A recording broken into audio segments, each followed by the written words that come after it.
What's up, everybody? Welcome back to Koppai Podcast, a Nintendo show, episode 67. We're coming a long way.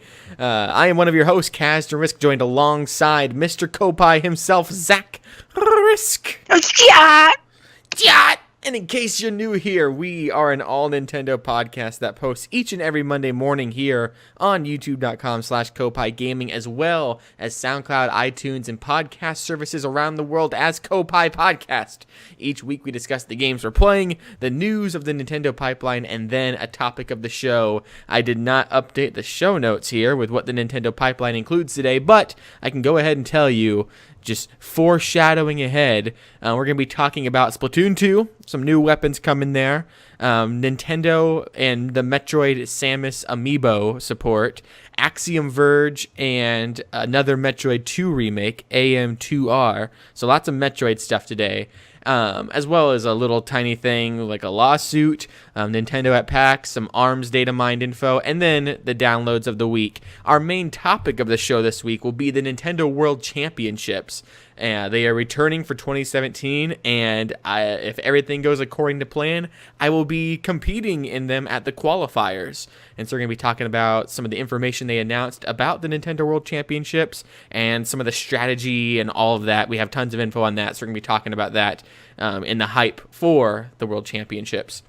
Maybe even what we could expect to see there. So that's the topic of the show today. If you like all that, be sure to super smash that like, subscribe, share, and the little bell button to show your support and stay up to date on anything and everything Koppai, including reviews, let's plays, discussions, and more. Before we get into what we're playing, I do want to say, since I say there that we include Let's Plays, this past week we started our new Mario Kart 8 Let's Play series, Mario Kart 8 Deluxe, and then we're going to have that continuing this upcoming week as well, going through each and every Grand Prix. It's Zach and I, so if you like Koppai Podcast, that would definitely be a Let's Play series to check out, because honestly, each episode is like a mini 10-minute Koppai. Including Mario Kart 8 Let's Play footage, which is really fun. So go check those out. We have the first 4 up. The next 4 will go up this week. And we also have Splatoon 2, Zelda, and starting today is Blaster Master Zero playing through the Shovel Knight DLC. Ooh. And so that's really exciting. That's going to be going up today. Loving that game. I talked about it a little bit, I think, on last week's show. My impressions of the game. We've talked about it before in the news, and so that's definitely worth checking out. Kind of a more chill Let's Play series since it's just a retro game. But I do want to encourage anyone, if you haven't checked out the Zelda Let's Play yet, things are heating up. We just got the Tingle outfit. We are playing through the entire Master Mode campaign as Tingle, and as of today, I believe the Tingle outfit is officially complete, and so we can start going through the campaign and the shrines and doing all of the story mode. And so things are starting to really get into the thick of it, and it's crazy. Usually at the start of each episode, I kind of recap what's happened so far, and the recaps are starting to get pretty long. It's like, man, we've done a lot, and so it's a really good time to check out and binge that series. And Splatoon's just always fun. It's just each mission is Splatoon, so go check that out. But yeah, Zach, hey, hi. Hey. How you doing? Just super. Just super? Yeah. Like a Super Smash brother? Yeah, like a Super Mario bro. A Super Koppai bro. That's right. We need to find a way to incorporate that somewhere, somehow. I don't know where. But what have you been playing? You've been playing Have you been playing much Splatoon? I haven't really been playing a lot of Splatoon, actually. My Switch has been a little neglected. I have gone in and I played some Shovel Knight. Yeah. It's probably been the most recent game I've been serious about on there, because I was going into the Plague of Shadows DLC, trying to do that, but that one has become more of a passive sort of play, just whenever I'm not feeling too much focus, focus on a big story or focus on some new gameplay experience, because so far it's been it's the same game essentially. You're playing as Plague Knight as you're gathering the different I didn't potions. like Plague Knight though. The controls are really wonky. The controls are they're more complicated or a little more expert because there's some just weird nuances to it.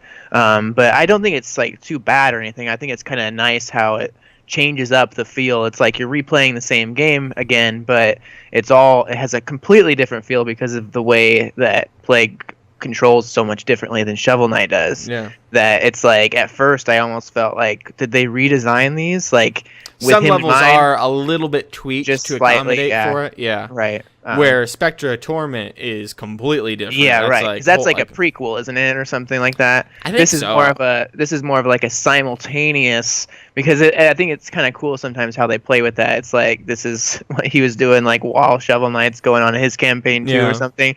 It was really cool how they do. Yeah, I some think of the Spectra Torment is. I think the plot line of that is that you are this like the Spectre Knight, and you're gathering up the bad guys. Like you're going around and getting them all, and then Shovel Knight is then, defeating them. And yeah. So, but and King Knight comes out this fall. Oh yeah, that's gonna be awesome. And I have the King treasure Knight trove. He's my favorite. Of the enemies or the boss battles. But speaking of kind of retro games, Shovel Knight, Blaster Master, you've been actually going with a deep cut, playing some of that Final Fantasy VI, also known as Final Fantasy III, I believe. Yeah, it is Final Fantasy III from the Super Nintendo. And then it was re-released on the Game Boy Advance as Final Fantasy VI Advance. And then it's been released, like, I believe it was also put on the PlayStation, and then it's been on Steam and ported to, like, I think probably PS3 and every console, basically. You're like, playing the Steam version, right? Yep, I'm playing the Steam version on the PC with my SNES controller to give it, like, the super authentic kind of retro feel. Sounds awesome. And yeah, I was just, I don't know, for some reason I was craving getting into like an RPG, like a deep JRPG, and was just kind of deciding, like, what do I want to do? Like, I Am Setsuna, it's been on sale on the eShop, but we had a discussion about it where not the best there's reviews. It does not the best reviews. It's kind of a stale game. It's kind of like you have to really be huge into JRPGs to begin with, and I've only been kind of light on that with playing Pokemon. Of course, is like not really too serious. I don't know if there's been a really major JRPG that I've finished to completion all the way. Like, I played a lot of Final Fantasy IV at one point, but I never finished it. Then it kind of drops off after that point. I really can't think. I mean, the only other game that I played a little bit of Super Mario RPG at one point, never finished that. I mean, I've started a lot of JRPGs but never finished, and it's kind of that case with Metroid. Yeah, like because Fire Emblem doesn't count. No, that's a tactics game. Like, yeah, that's a tactic. I would say that kind of, since you've finished a Fire Emblem, I haven't finished one yet. That's a little more like you've kind of got close to almost doing it, but I don't know. But there's a difference to it for sure. But I just felt I kept, everybody says Final Fantasy VI is the one that if you're gonna start getting into JRPGs, you want to go and experience that first. Maybe that'll give you. It's a good entry point. It's not too complicated. It's not too light. It's not like Pokemon. I hear it's the best one. I asked when Final Fantasy 15 came out last year, I think.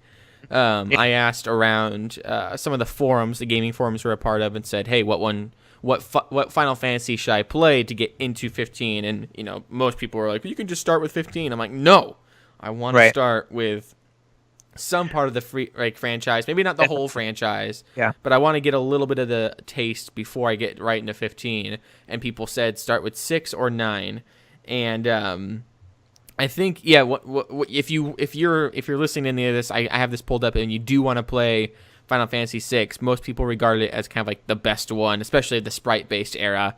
You actually can play it on the Wii U Virtual Console.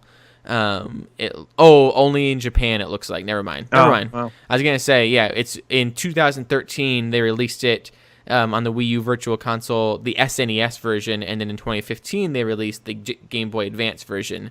Sorry about that. I kind of got you excited there. I think the only other way you could play it is the Wii Virtual Console. You could pick it up on across North America, Europe. That's the SNES version. Or if you have an Android, iOS, or Windows device, you can play it on there, or your PlayStation Vita or PlayStation 3, I believe. Yeah, so, it's on. Otherwise, you gotta go find an original cartridge. But those are all the digital ports that you can grab. So. And I kind of conquered it, or I've been taking it like Metroid a bit, where I had played, started Metroid so many times. I'd never played one to absolute completion, and I just told myself, this is the time. I'm going to go in and actually going to do this thing. Yeah. And went into Metroid and did that, and I thought it was really nice. I wanted to approach it in kind of that similar way where I first went into Metroid NES and tried to beat that, but I just couldn't. It was just too much. It was going to take me too long.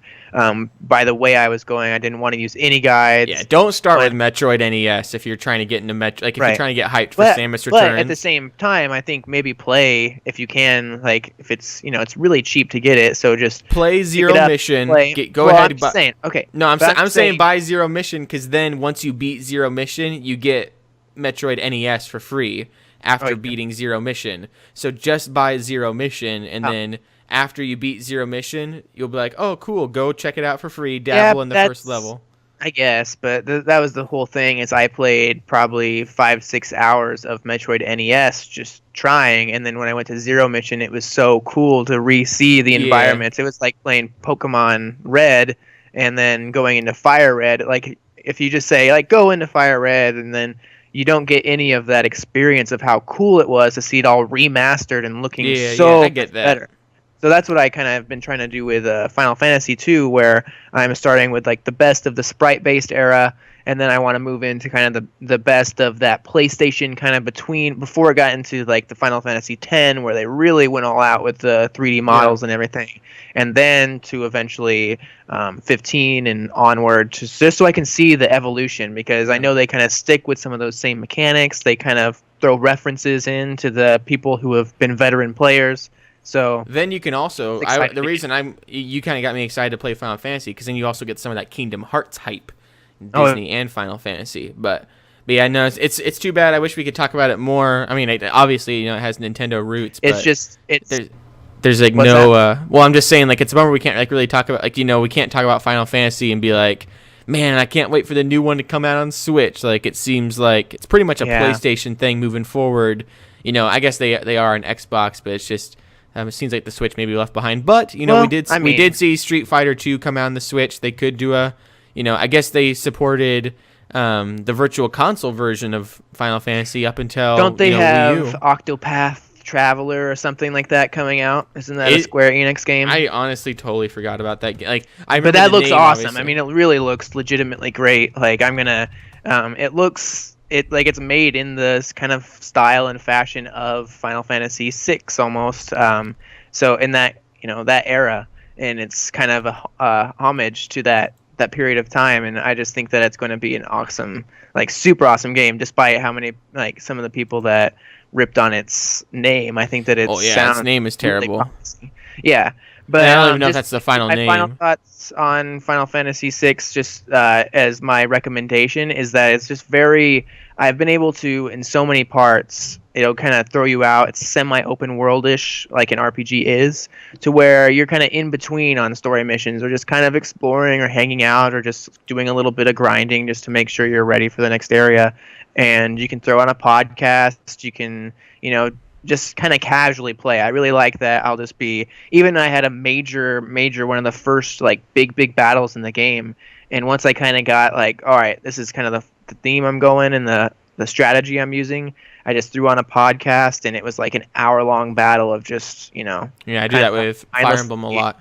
Yeah, and so that's really fun to do, and it just kind of like following a story. One of the really cool things about it is that I'd kind of made the complaint that I don't know about grinding in games, if I really like that challenge of that, because it seems kind of cheap in a way. With you can just grind a whole bunch and then just overpower your enemies. What strategy are you really using in battle? But what I've kind of noticed, especially playing this first JRPG and thinking back to my experience on Pokemon, is a lot of the challenge and strategy is actually just figuring out where to go next in the world, and how you'll be in a city and you'll be you got to get to this place. How are you going to do it? You got to kind of manipulate the environment, check things out, talk to people, explore a bit, and kind of use your mind to solve the puzzles of the world. And so it's been really awesome. It's been an absolutely kind of mind-blowing experience, because I've never gotten this deep into a Final Fantasy game, and I'm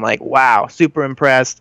It's kind of just breaking that. I wonder then if you would like I Am Setsuna, because that, besides the world and story, like the mechanics are very much like a core JRPG. So I wonder if that'd be something to check out. That's a good point. I don't know if it's still on sale, but and also Disgaea. I want to get back into Disgaea because that is a pretty heavy game. That's what I was initially kind of debating, because I was feeling a JRPG. It was kind of like calling to me, but Final Fantasy VI just kind of kept sticking out in my mind. But Disgaea, it was the debate of, for my first JRPG, do I want to jump in with $60 or something a little more, budget friendly for my first big experience, which Final Fantasy VI, being a much older game, is way more budget friendly. Classic. Jumping all the way into Disgaea, which is also a little bit more slightly Fire Emblem-y because it's turn-based, like tactics, more tactical. Because of course Final Fantasy, actually it's hard to say if it's more turn-based because it has that weird, like,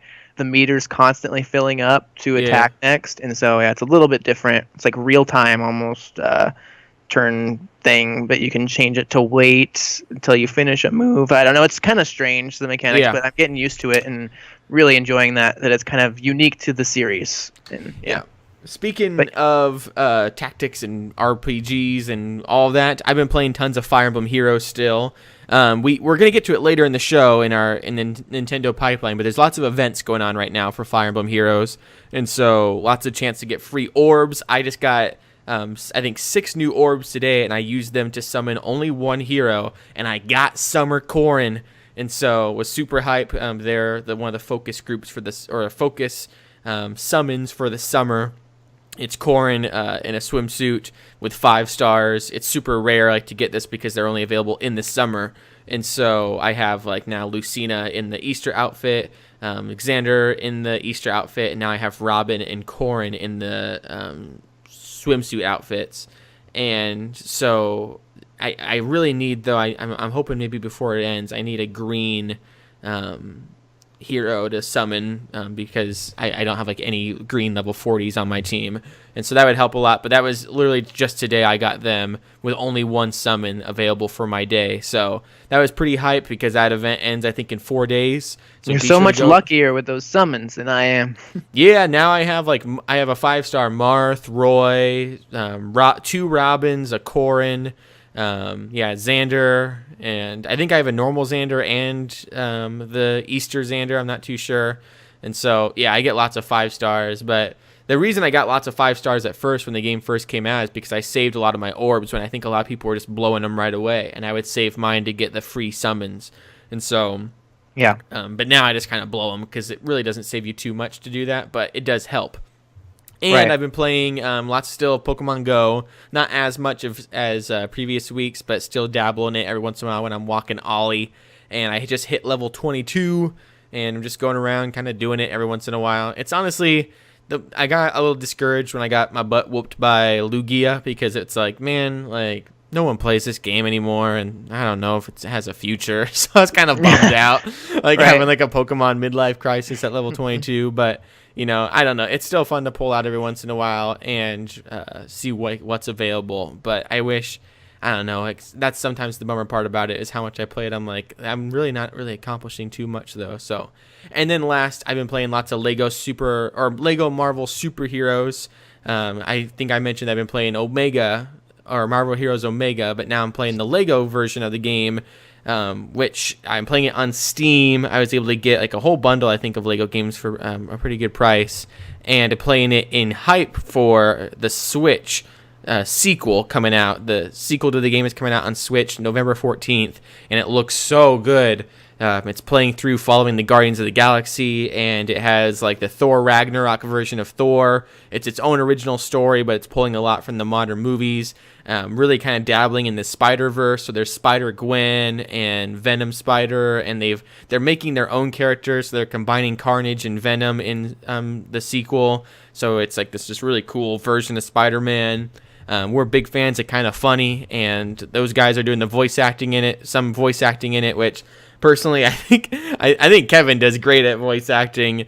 I heard Greg, he did voice acting in I think actually maybe in this, either in DC Heroes or something like that. It was maybe one of the Batman games. And I thought it was like Lego. Yeah, it's like Lego Avengers, maybe. Yeah, Lego Avengers. Yeah, and he does the voice for one of the villains, and it's just Greg's angry voice, like, Beyond! Yeah. So it's just like, that's Greg, like, you can tell, like, very easily, but maybe they want to go for that, and they're like, just talk normally in your normal voice. And so, yeah, I'm excited to like, kind of find their voices, because that'll be super surreal to be playing a game that I actually really love. Like, I love the Lego games, and I'm loving the Marvel one, and just to hear Kevin and Tim talking, like, as you play will be so weird. But yeah, so I've been playing that, and then still Splatoon 2. My wife's actually been playing tons of Splatoon 2. She's now a higher level than me in regular battles, and she's doing great. And, oh, wow. And going around, and she has 150,000 gold coins because she doesn't buy anything. She just likes her gun and likes her shirt and just keeps playing. And I'm like, go buy like some new clothes, go buy some new shoes. And she's like, I like what I have on. I don't want to throw off my rhythm, so I'm good to go. But yeah, so she's been having tons of fun with that. I bet she would like doing it, like the customization, though, eventually, if she ever gets into it, because that's some people seriously just spend so much time buying new clothes and just doing that I could see that being something that she might add even more to Splatoon. She'll be able to have a shopping spree one of these days. Like, she'll be able to go in, and I keep telling her to get the phone app, like, because then she can just custom order clothes, because she keeps saying she doesn't like what she sees in the store. And I'm like, you can also, like, I'm trying to teach her, but she's just so content with Turf War. Yeah. So I think she did do a little bit of ranked battle, but yeah, so that's been kind of fun to watch her play that too. But it's time for our news segment. We have it returning. Mail time. Here's the mail. Never fails. Makes me want to wag my tail. When it comes, I want a whale mail. Mail. Emperor Frankie wrote it again and said, quote, OMBQQ, which stands for Old Man Barbecue. Or maybe it's BBQ. I forget what he commented. But yeah, Old Man Barbecue is the mysterious man on the Great Plateau in our current Zelda Let's Play series, and so he's become quite the character on our ongoing journey, inspired Emperor Frankie to ride just in Old Man Barbecue. And so makes all of us huggy buggy. Thought I'd give a shout out to Emperor Frankie for continuing to support the show. And we also have a new fan, Underfell Sands, commented on our Splatoon 2 Let's Play and asked for the name of the song for the level. Unfortunately, we weren't able to get it to him and find it for them. But later they also wrote in on another Let's Play, commenting and saying that it was amazing and to keep going. I love this channel. And so that was really awesome to get the support from them. They've commented on quite a bit. They added that Zelda was the best game ever when they were watching our Tingle Let's Play, and that, quote, when a new episode from Koppai Gaming comes out, they hear the Pirates of the Caribbean music in their head and shout, I'm coming! And so I noted that because we upload multiple videos a day, that means that several times a day they're jamming out to the Pirates theme song, and they replied, yep, pretty much. And so I honestly don't know enough of Pirates of the Caribbean to know if that theme song is kind of like a rallying sort of like, I'm coming, but whatever the case, when we upload a new video, 9 a.m. every day, they're like, let's go, let's do this. And so thought that was pretty cool to get the support from them. And then last but not least, in the Everything Nintendo Facebook group, I shared our Mario Kart 8 Let's Play video, encouraging people to go check out Koppai Gaming. And Joe W. commented, who? And I replied, Koppai! And Joe replied, no, seriously, who? And I replied, I mean, clicking the link or the page tells who we are in a matter of seconds. We're a Nintendo gaming channel. And Joe responded, yeah, well, I've never heard of them. So, Joe, wherever you are, if you're listening, we are Koppai Gaming. We post every day Nintendo videos. And, yeah, I guess he's never heard of us. And wanted to make sure I knew that he had never heard of Koppai Gaming before, even though we share in that group quite often. So, shout out to Joe. Maybe we'll be relevant now that he has heard of us. Yeah, maybe he'll like see Koppai Gaming and be like, I know who those they are. Yeah. But yeah, anyway, let's unclog the Nintendo pipeline. Each and every week we dive into Nintendo's pipes to find out what's going on in the world of Mario and friends. And this week we have 8 pipe plug-in news bits that need to be dealt with. Number 1, Splatoon 2 has added the Splatbrella as a new competitive weapon because it was already in the single-player campaign. The Splatbrella features a whole new style for combat and works as both a shield and attack device. It's at Ammo Nights now and packs the punch of the Sprinkler and Inkstorm. My personal opinion is that it sucks. I hate it. I used it in the single-player campaign, and it takes so long to like charge it up to shoot out the umbrella, and that really does anything.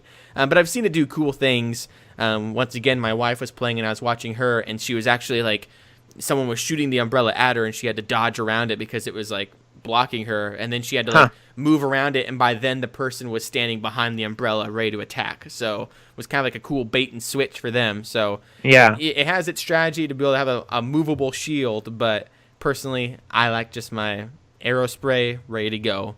And yeah, the arrow spray is, I think, objectively, I've seen tons of people saying it's the best for at least turf war because it gets the most coverage. It's got a pretty good, range and accuracy. It's just the specials are great for it. What a lot of people were saying about the Splatbrella was that the specials were, perfect for it, but just like you say, where it's really hard to get the coverage to build up your meter. It doesn't, it's not as good as the arrow spray where you can quickly build up that special to get those little curling bombs or whatever they are out there. And so this one just is a little bit more, it's a little slower. And so you probably won't be able to use those awesome specials as much, with it. And so, you'd have to be, it's a little more, I'd say, an expert kind of weapon. Like you say, there was somebody who was able to perform some really cool tricks with it, but for the most part, if you're kind of like a beginner, it might not be the best one. You don't want to be wandering around solo with that thing. And it could be maybe nice like for Rainmaker, like guard the Rainmaker with the shield, but it's available today. Still cool to see Splatoon adding in new weapons. Number 2, Nintendo clarifies the Metroid Samus Returns amiibo benefits.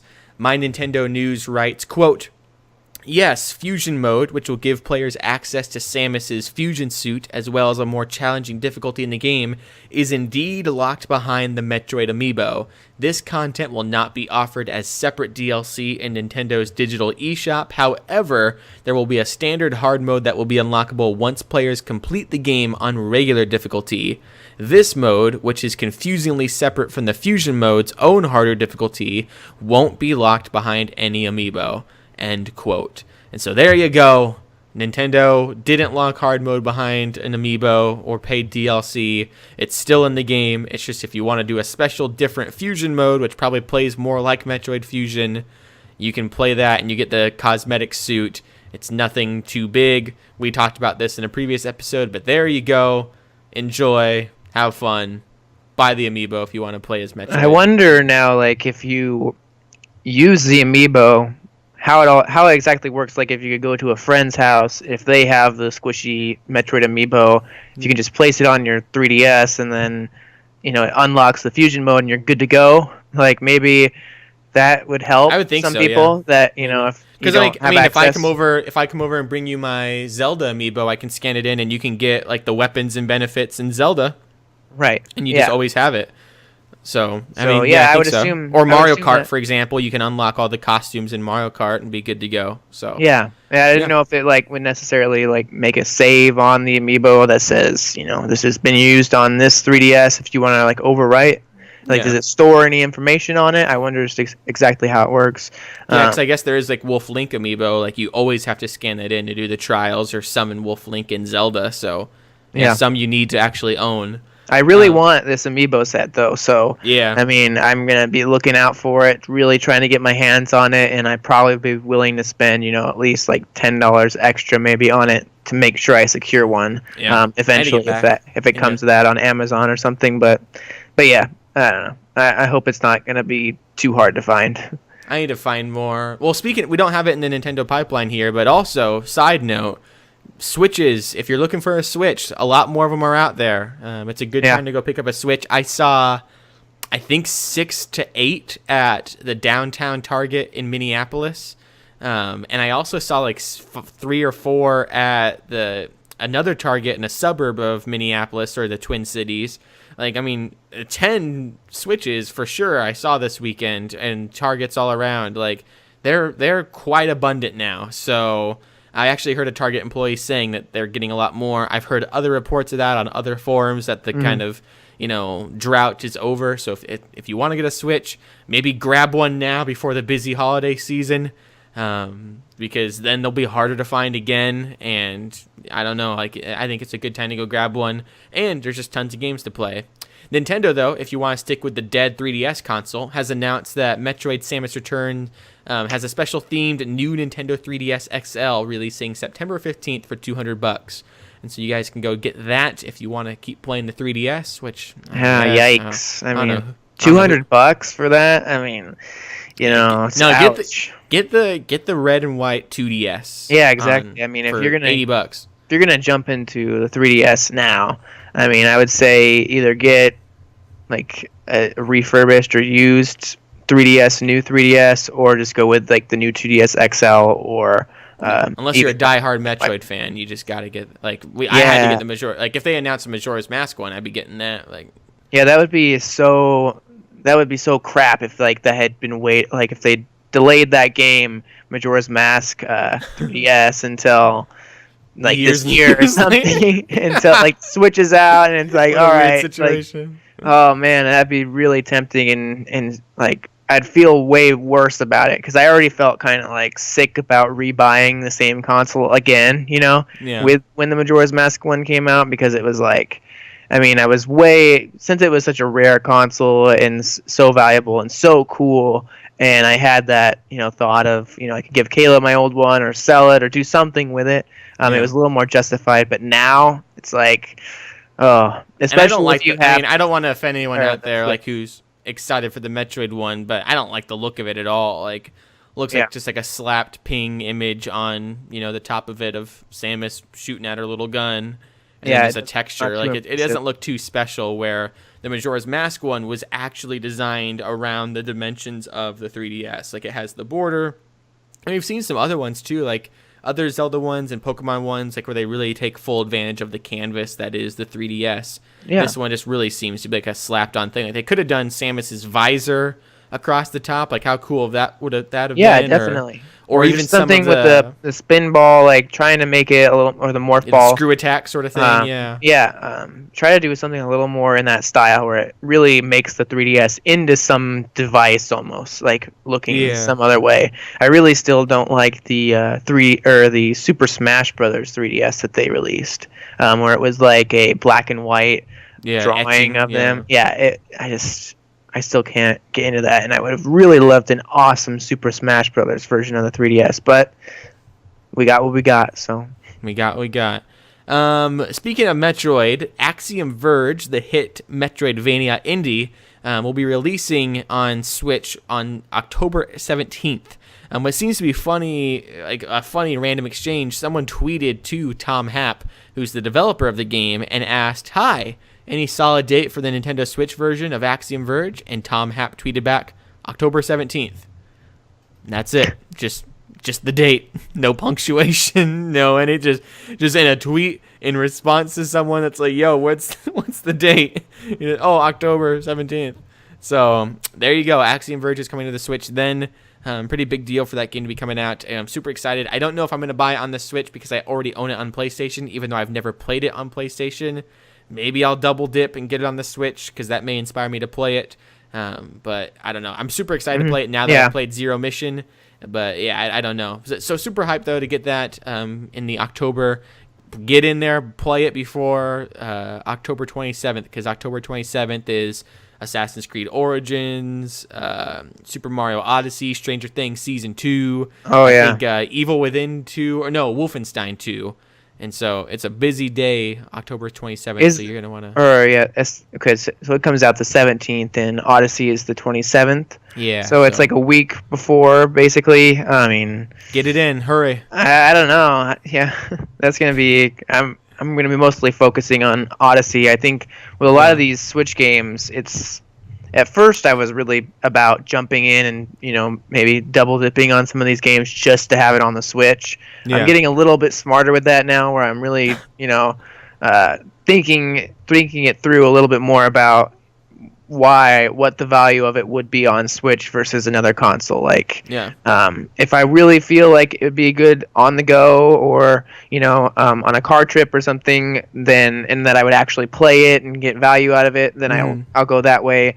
If it's cheaper on like the PC or on another console, now I'm kind of like Retro City Rampage is like $5 everywhere else. Yeah, it's like, I don't know, I kind of want it for that quick boot up time and just to get in there and get out, but I can also kind of do that on the PC, like if I wanted to, or on a different console. It's getting into a little more where if a game is inexpensive, or if it's more readily available on another platform, and I've been doing so much of just docked mode when I play my Switch anyway, that it's getting a little more. I'm getting a little smarter about it, but still at the same time, some of these games are tempting. I'm definitely trying to save my money more for the big titles like that I just absolutely would not be able to play on another platform. I mean, of course, Sonic Mania is one that I'm always going to want on my Switch. So, but then there's games like Rabbids. If there's time attack and competitive multiplayer on Sonic Mania of like, racing each other's times and leaderboards and high scores and all of that, like Sonic Mania needs to be on Switch, even though like I could see the argument to get like a trophies or achievements, but no. And same with Lego Marvel Superheroes 2, which I talked about earlier in the show. Like, that's gonna be a game that I'm always gonna be wanting to collect studs and always explore the world, and unlock or Lego all the characters. Worlds. Lego World. Oh yeah, that got a release date. I think last episode we talked about that. So speaking of Metroid, another Metroid 2 remake developer was hired by Moon Studios, the studio behind Ori and the Blind Forest. Xbox PC platformer has hired the developer behind AM2R. They said in a tweet they will be, quote, so the developer of AM2R said in a tweet that they'll be working on level design for Ori and the Will of the Wisps,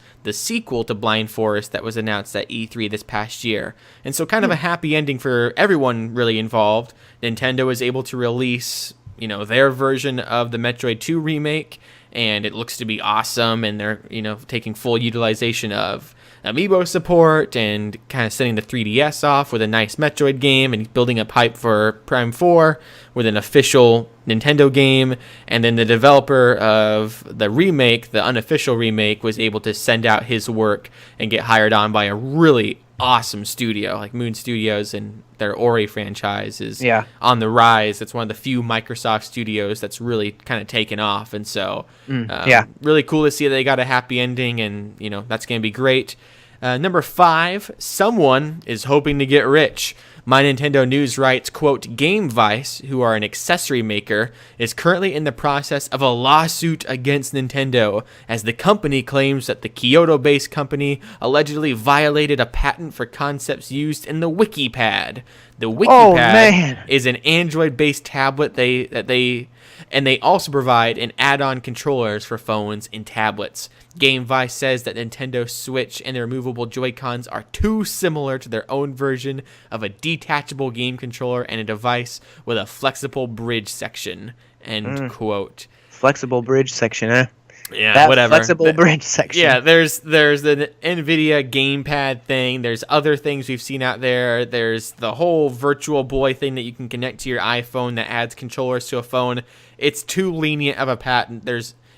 It'd be like someone suing for, a controller. We doubt that it's going to add up to anything. However, there are certain things that, maybe they have a case. Maybe they did patent something that's, I don't know exactly how these patent laws work. Have you looked at the device? No. I mean, just think about it in general. It's like, that WikiPad, that world famous device that swept the nation a year or two ago, that everybody bought, you and your grandma and your, aunt, sister, who would be your mom, I guess, but that everybody bought a WikiPad. It's like, I've never heard of this freaking thing. What is a WikiPad? Oh, it looks like a Wii U thing. It looks like absolute crap. It looks like the clunkiest, dumbest, like crappy. It looks like a Sega version of the Switch. Yeah, I mean, it just looks horrible. It doesn't even really look like anything close to the and Joy-Con. What's the name mean? Really? WikiPad. Like wiki is like information, and pad like Yeah, I don't know. Or does wiki mean like everything? I don't know. I thought what it meant... seems to be more in line with is like the dockable, like the Mobi controllers that you can get for like Android and iPhone devices, where it's kind of a controller device that has like a lightning port on it. And so basically you directly plug, it's not Bluetooth working, it docks in, which, I mean, the Joy-Cons don't really dock the device or like dock on. I mean, they do attach to a way that they charge somehow. I'm not sure exactly how that all works, but it just seems way too different, and like Nintendo must be kind of laughing to themselves. I just think that they are too smart of a company that they wouldn't through a lot of these things. I mean, I think there has to be like some sort of matter of intent, or I don't know, maybe there's not. I don't know the whole patent laws, but yeah, Nintendo, I mean, maybe they're going to get like some karma for always suing everyone for taking up their IP and all that, but I don't know. If anything, like the best Game Vice will be able to get out of it is like a settlement. Like Nintendo's going to be like, all right, here's $100,000 just to shut you up so we don't have to bother with lawyer fees and court time. But yeah, don't and that's probably all WikiPad wants anyway. They just want that little settlement that's so they can break even with their WikiPad, their failed device. Yeah. They're probably so bummed out that the Switch came out like right as they're like finishing up their idea. They're like, "Dang it, ours sucks." Well, I think it's been out. I think it's been out in a while and just flopped. Like nobody wants it. Yeah, no one cares. Yeah.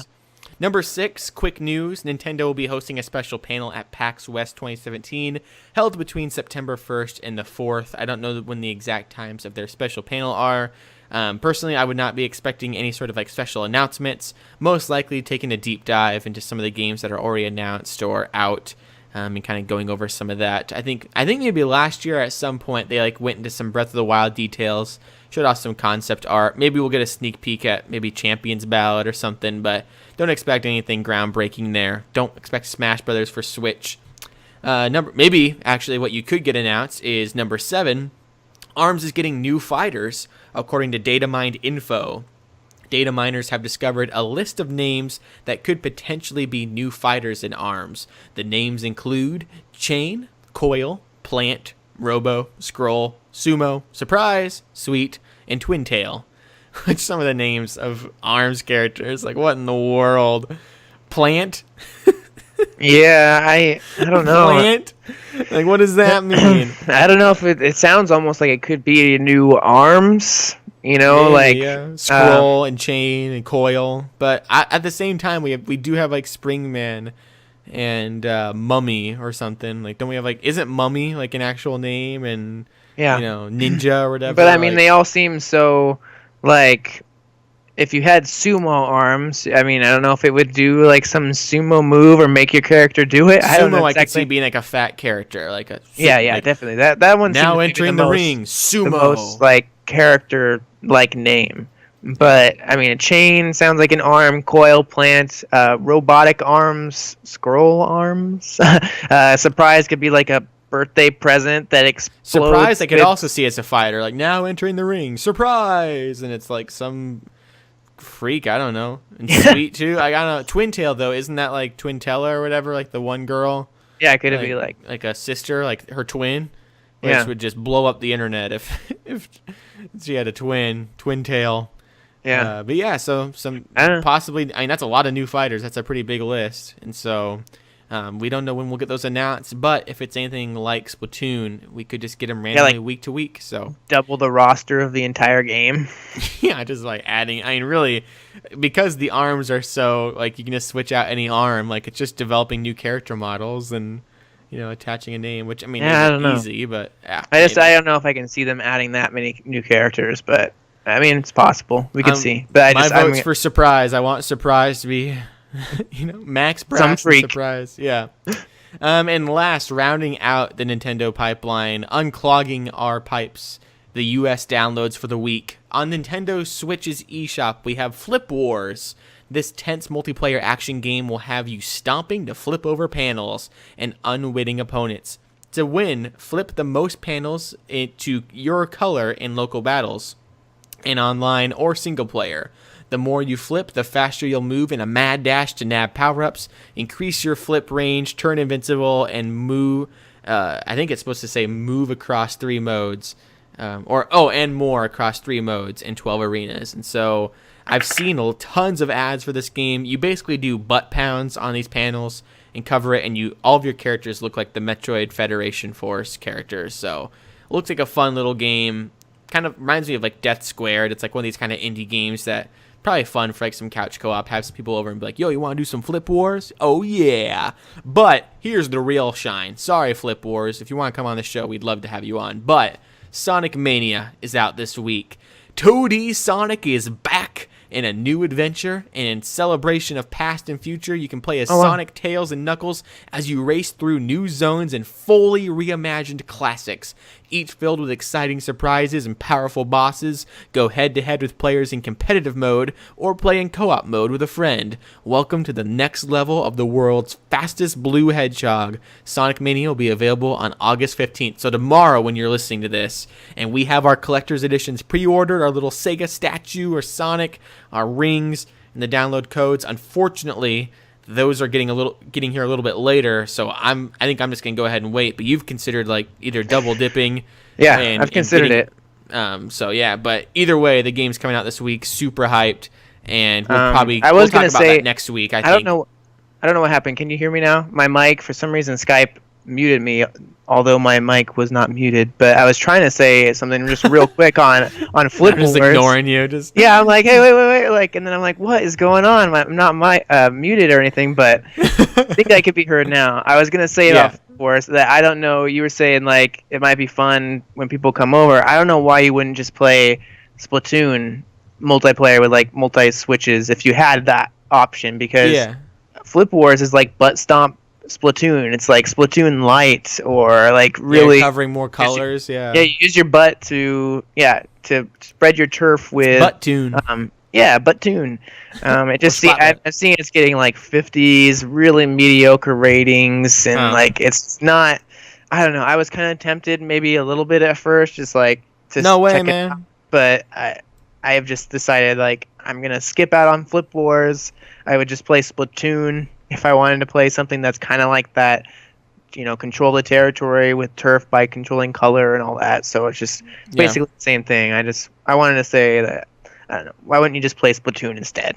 Just get Splatoon. And then I said Sonic 2 is back, or Sonic 2D is back, and you were just like, nothing. So yeah, man, Sonic's back. We'll talk about it. I know, I was like, wait a second, because my mic, I don't know what on earth happened, but yeah, Sonic Mania, I'm so hyped about. You were so quiet the whole time. I thought it was hilarious. I'm like, man, he is just letting me go through the rigmarole. I had just been talking about, we'd had the discussion about the ARMS, if it's going to be the new roster or anything. It was all working fine then. And you were hearing me. And I don't know what happened, But we'll talk about Sonic Mania more next week. Obviously our hype is through the roof. I even thought about making it kind of the topic of the show, but we'll get tons of attention to it next week because we'll have the reviews in. I think the reviews are going up today at the time of listening, and so we'll have the review roundup next week, our initial impressions of the game, and what we think, probably even sales numbers. Maybe we may have to wait a week on those, but the big thing is if the sales are good and if they impress Sega, we could get more Sonic Mania in the future. They're kind of using Sonic Mania as a test to see the future of the 2D Sonic. It's gonna be a hit, man. I really think it's gonna be. I think it's gonna be great. Have you seen the articles that have been written up about it? Everything I've seen is the music is incredible. I hear people are like all the unboxings. People are like the box set is incredible. People playing the game either at demos from just the past few months or playing it now with their early review impressions and breaking street date. Everything is hyped for Sonic Mania. And so it's one of the most hyped games I think of. Like, it's almost like that Crash level of like, man, Crash is back, Sonic is back, and it's just hype. So we'll talk about that next week. That'll be next week's topic of the show.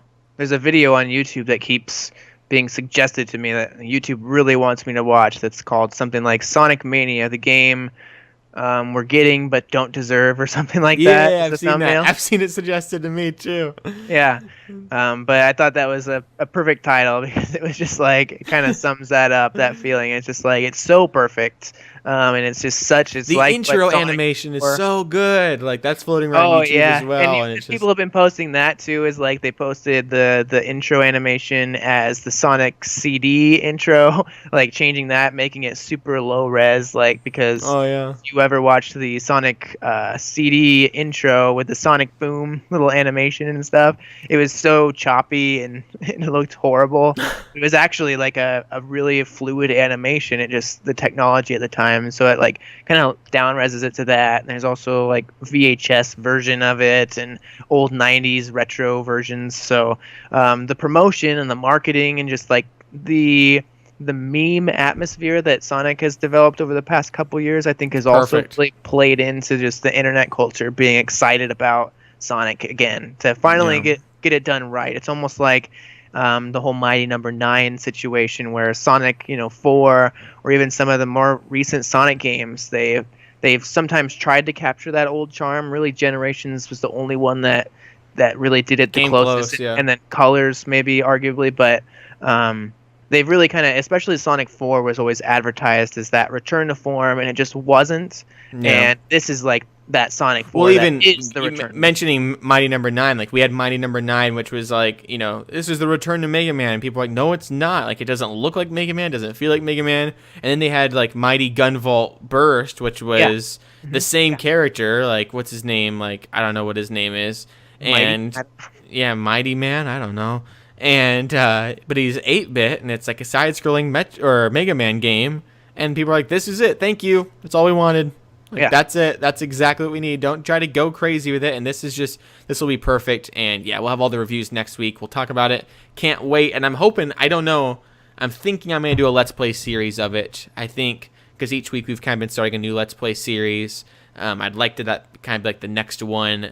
No promises, because I may just want to sit through and play the game, but I'm thinking it'd be a fun Let's Play series, and then on my own time I could do the time trials and all of that, because I think it'd be a really fun game to Let's Play through. And another way you could approach that too, because I was just thinking as you brought that up, is like I've played through all the original Sonic 1, 2, 3, and Knuckles, and Sonic CD, and those games are the replayability on those games. Oh yeah, especially like Sonic 2 and 3. I mean, actually all of them. I'd like to discover it though on camera. Like that's always the fun part of the Let's Plays, is like to go through and be like, whoa, look what they did with this level. But just, I mean, every year it's almost good to go back and play like through one of the Sonic games and just go through that experience again and just relive the whole thing. I'm surprised they haven't brought out the originals on Switch yet. Like, where are those at? You think they'd be bringing them out like in prep for Sonic Mania, but maybe they want people to play Sonic Mania, and then they'll see how it sells on Switch, and then be like, you guys loved it so much, here's the Sega collection. You know what I want? I want like a deep blue Joy-Con set with like the red buttons or something, like Sonic colors. One's blue and one's orange for Tails or something. Oh yeah, that'd be so cool. Like some actual Sonic Joy-Cons would be amazing. Number 3, or the third game coming out for Switch this week, or kind of like the third big one, is Severed, from the creators of Guacamelee, a game inspired by classic dungeon crawlers. Severed puts players in the role of one-armed warrior named Sasha, who wields a living sword on her journey through a nightmarish world in search of her family. The game's been out for a while, but now it's coming to the Switch. It's the second game ever on the Switch to only be playable in handheld mode. You have to use touch controls. I've heard great things about it. I mean, but I also heard great things about Guacamelee, and I didn't get too into that game. I thought it was fun, but didn't grab me as much as people hyped it up to be. Coming out on the dead 3DS console is Monster Hunter Stories demo version. Venture into Monster Hunter Nest to collect, Monster Nest to collect eggs and hatch a wide array of species with uniquely powerful skills. Form teams, battle alongside them, crush opponents in combo attacks, and then ride into the sunset as a champion. Need more muscle? Then mix and match genes to create monsters with more abilities. As we've mentioned on previous shows, I'm pretty hyped for Stories. I hope it comes to the Switch. But yeah, that could be kind of my entry point into Monster Hunter. But for now, I don't know. I'll try out the demo. Stories, I really recommend everybody go out and check out the comparison between, I don't know, what is it, XX? I don't know how you pronounce it, or 20? Is it 20? Monster Hunter 20? I don't know exactly. They name them strangely, where it's just like, it's kind of almost how they do Street Fighter, where it's not necessarily 20, but because 20 wouldn't be XX, would it? Is that how you'd say 20 in Roman? I don't even know. But if you look at the comparisons online, there's side by side of 3DS versus Switch, and I mean, of course, the Switch is going to look better. There's a lower resolution on the 3DS, but they really have added some polish, and it looks dramatically better. I mean, some people I think were skeptical. They're like, oh, it just looks kind of like a slightly up-resed 3DS game, but really, when you look at them side by side, there's a lot going on that's impressive. So it really makes me hope that Monster Hunter Stories does get that conversion up. It was really making me feel like we could have gotten like Ultra Sun and Ultra Moon on the Switch, but I know it's probably primarily just to not tarnish that experience of when Pokemon does first arrive on the Switch. And the two-screen problem with that. Maybe, that's true. But, I mean, it just seems they've optimized. I mean, I don't know how exactly Monster Hunter utilizes the bottom screens, but, you know, we're seeing potentially, you know, several games from these people come out onto Switch just fine that were brought from 3DS. They've been doing it with, like, Fire Emblem Warriors. And you wonder if they're, like, in the development studio and they're like, crap, what are we supposed to do for the second screen on the 3DS version? Like, for so long, that's been their problem. And now it's like, hey, can you port that to the Switch? You're going to need to cut out the second screen. And they're like, don't worry about it. We'll cut that out so fast. Like, we never even really wanted it. Yeah, they're happy about it. They're like, thank goodness we don't have to worry about a second screen. But another thing that My Nintendo News, they usually do a wrap-up of all the games coming out this week. They also included in there the activities of this week, including Fire Emblem Heroes. Fans of the mobile game will see a flurry of activity this week, and I wanted just to quickly go through these because if you do play the game or if you don't play the game, it's a good time to tune into it because you get tons of stuff. And so there's the starter support event going on right now. Beginner and veteran summoners alike will have a chance to strengthen their armies. During this event, they can summon 5-star versions of 4 popular heroes and enjoy a special login bonuses. I think Ike is included in that, so go check out that. Hero Fest is from August 10th to August 17th, so going on right now. And here comes a starter support fest to help out new summoners. It features great heroes at a boosted appearance rate of 5%. Normally you get heroes only at, or 5-star heroes only at 3%. So you get a bonus 2% there, which, you know, does help. The odds, you know, every percent counts. And there's also login bonuses. Now through September 10th, you can earn up to 60 orbs if you log in daily. The starter support login bonus gives you 20 orbs if you log in now between August 24th. And there's also the 6-month anniversary celebration, which gives you 20 orbs. And then the 6-month anniversary celebration part 2, which gives you 20 orbs. Part 1 ends the 21st, I think. And part 2 ends the September 10th. So basically, if you just, even if you don't play the game, just log in daily. They give you tons of orbs. Sometimes you get bonus orbs because sometimes they just give you orbs for the weekend, and you use orbs then to summon heroes. And so go get that because it sounds like you could potentially make like 60 orbs, which is a ton of heroes. That's 15 heroes you could get between now and the end of the month. And some new features are coming to the game, including a new mode called Arena Assault. In this mode, you'll need to use a different team of heroes in each map for a real challenge. So this is where you're going to need lots of heroes. There's also a new feature called the Catalog of Heroes, where you can check out all the heroes you've met so far. Plus, the max hero merit limit has been raised from 2,000 to 3,000. And some other new updates include Tempest Trials getting powered up, team management for multi-battles, a new stage with level 10 foes, score bonus for each day you get triple the points for the first time you head into battle, and stat boost for bonus allies. So lots of cool stuff coming to the game. And to round out the Nintendo pipeline, Phantom Trigger is coming to the Switch. Iron Cast is coming to the Switch. The Troll and I is coming to the Switch. ACA Neo Geo The King of Fighters 2000 is coming to the Switch. Rocket Fist is coming to the Switch. The demo for Rayman Legends comes out tomorrow on the Switch, and so be sure to go check that out. I'm certainly going to check it out. And Eliminage Original comes to the dead 3DS console. And Soldier Blade and Final Soldier come to the Wii U Virtual Console. And so I believe Phantom Trigger, Iron Cast, I think the Neo Geo game, Rocket Fist, they're all out right now. Oh, so pick those up now. Yeah, definitely. And Phantom Trigger seems like the best of the new Switch games that are out. It just came out. Phantom Trigger looks really awesome. I'm really tempted to pick it up. I think it's from the same people that made Mr. Shifty. Has very similar mechanics. It looks, it's kind of Hyper Light Drifter looking. and it'll give you those kind of vibes. But it looks really, really awesome. They discussed a little bit on NVC this week. Brian, I believe, has played it, so he'll give his impressions on that if you listen to that show. Ironcast is kind of strange. It's like a match 3 mech RPG story novel thing. It's kind of strange, but it seems kind of interesting at the same time. And then Rocket Fist is almost like a dodgeball game that's kind of like Rocket League a little bit. I figured, yeah. But you're using there's these fists around this arena.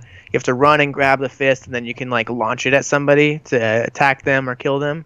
And it's got a single player campaign with boss fights, and then it's got just local multiplayer at this point is all to just in little arenas, multiplayer arenas to fight each other. And I think it's got up to only 4 players, I believe, but it might be more than that.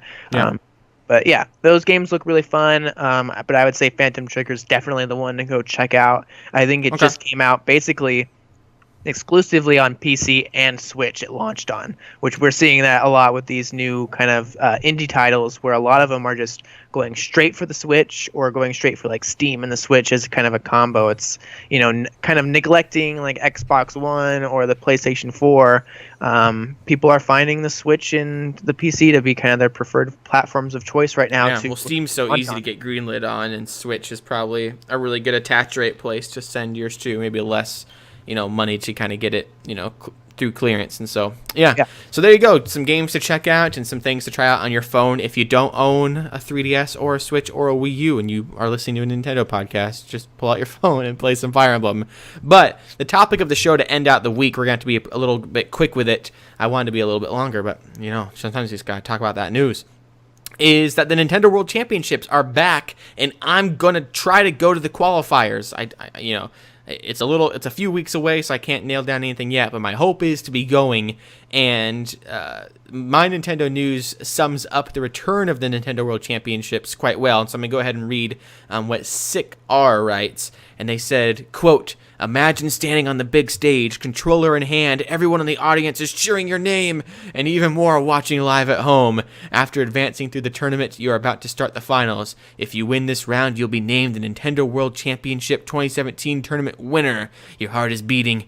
The competition begins." Which, first of all, Sicker, no one's going to be chanting anyone's name at the Nintendo World Championships, but good job there.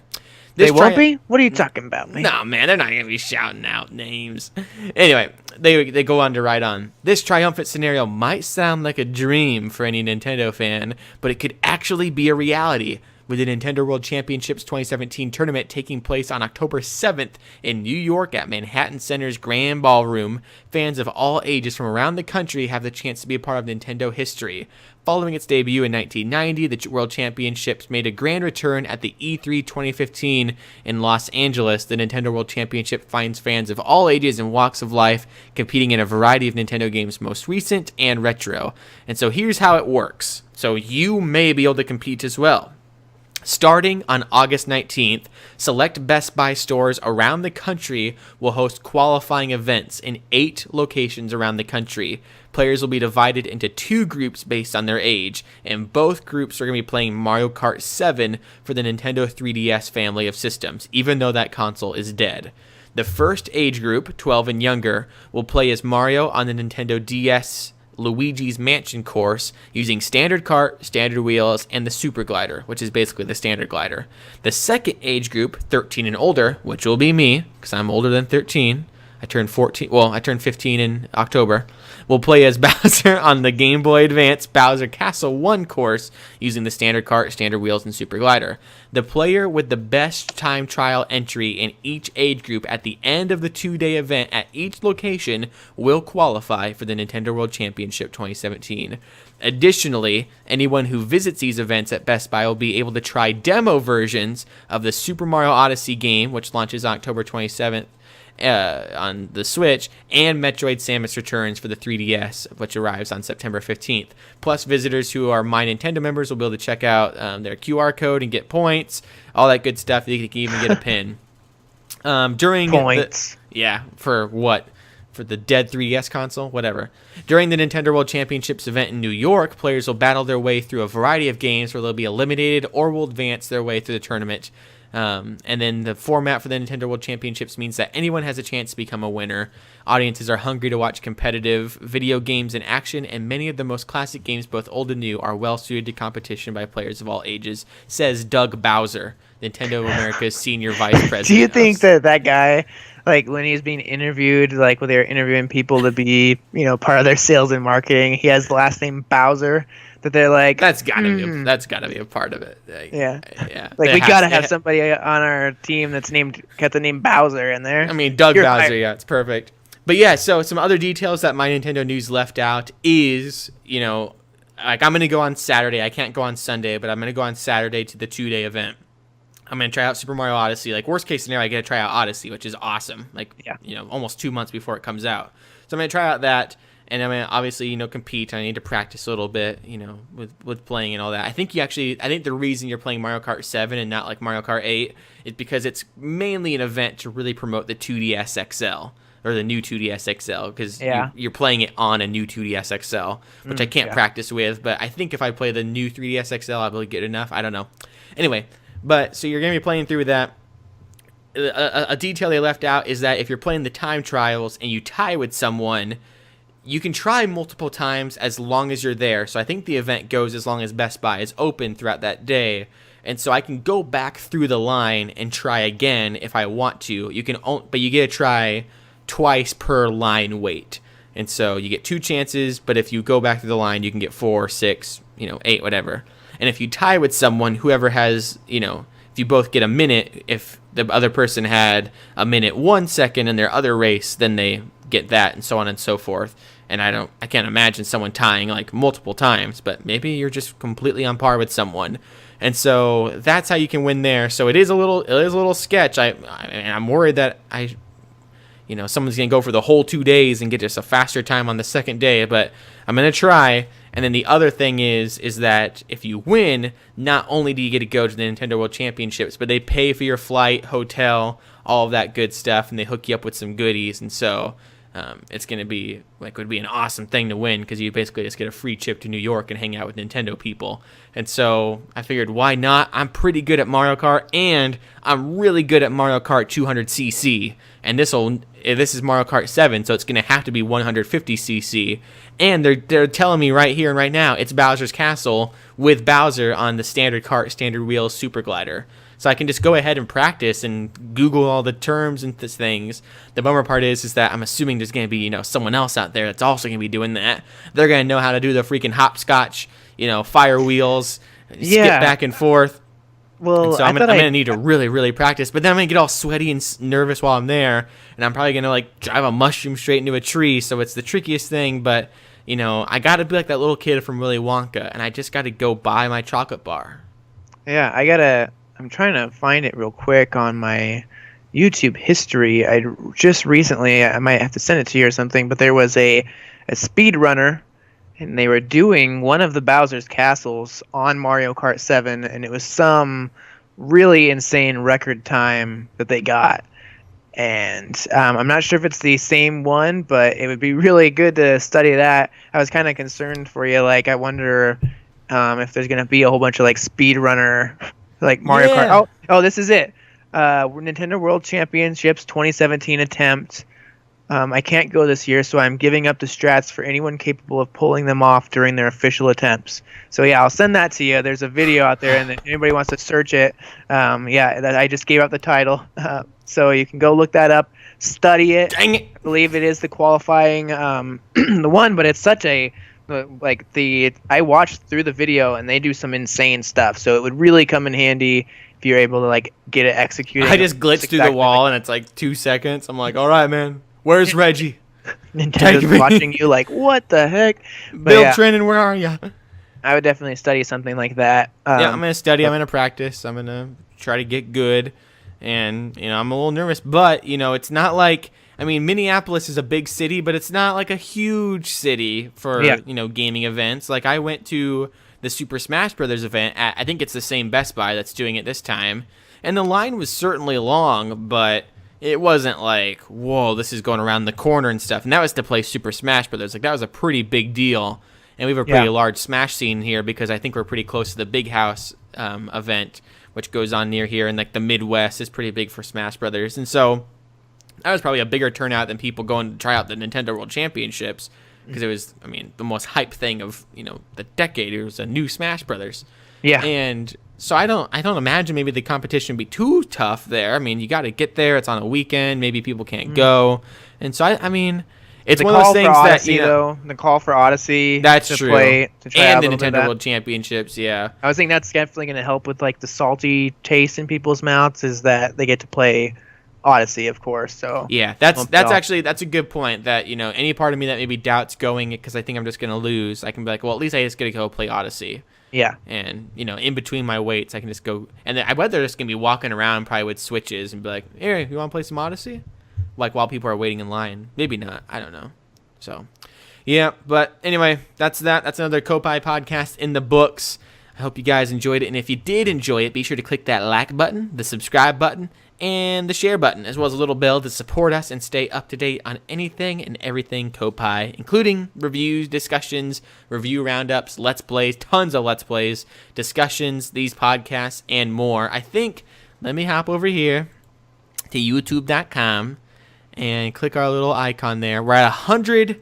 As of now, we're at 198 subscribers. So if you're listening and you are not subscribed, please consider subscribing, because we're trying to hit that 200 mark. And then after that, we're going to start asking you guys again to hit that 300 mark and then the 400 mark. And let's see, because this is Koppai Podcast episode 67. Let's hop over here real quick and YouTube search Nintendo Voice Chat. And let's check here. Nintendo Voice Chat has 29,000 subscribers, 540. Let's see if by episode 70 of Koppai Podcast, we can have 30,000 subscribers and beat Nintendo Voice Chat and officially become the #1 Nintendo podcast on the internet. And I know what you guys are saying. Whoa, Kaz, you're asking for 10,000 subscribers an episode. You're asking for the impossible. And that's where you guys got to start sharing. You know, find your mom and be like, Mom, you got a YouTube account? Click subscribe. Be like, yo, Uncle Bobby, you got a YouTube account? Click the subscribe button. And go, I mean, find everyone. Make multiple Gmail accounts. You know, start making multiple emails. Go for it. We won't mind if it's not completely legitimate. All we really care about is that number at this point. And then we can worry about an actual community and people and discussion and all that later. For now, we need to hit 30,000 in 3 weeks. And so by the time I'm at the Nintendo World Championships, I should be able to go on stage. And when they're like, so who are you? And I'll be like, I'm Koppai Kaz. I got 30,000 Koppaites out there. Shout out to Koppai Nation. And then you guys will be like, Koppai. And that's what it's going to be like. So be sure to click the subscribe button and the like. And also review us on iTunes and all the other crap. But yeah. Zach? Yes. Let's go play Sonic Mania in a couple days. For now, we'll have to play that crappy Splatoon game. Maybe we'll pull out and dust off our dead 3DS. But yeah, next week we'll talk about Sonic Mania. But until next time,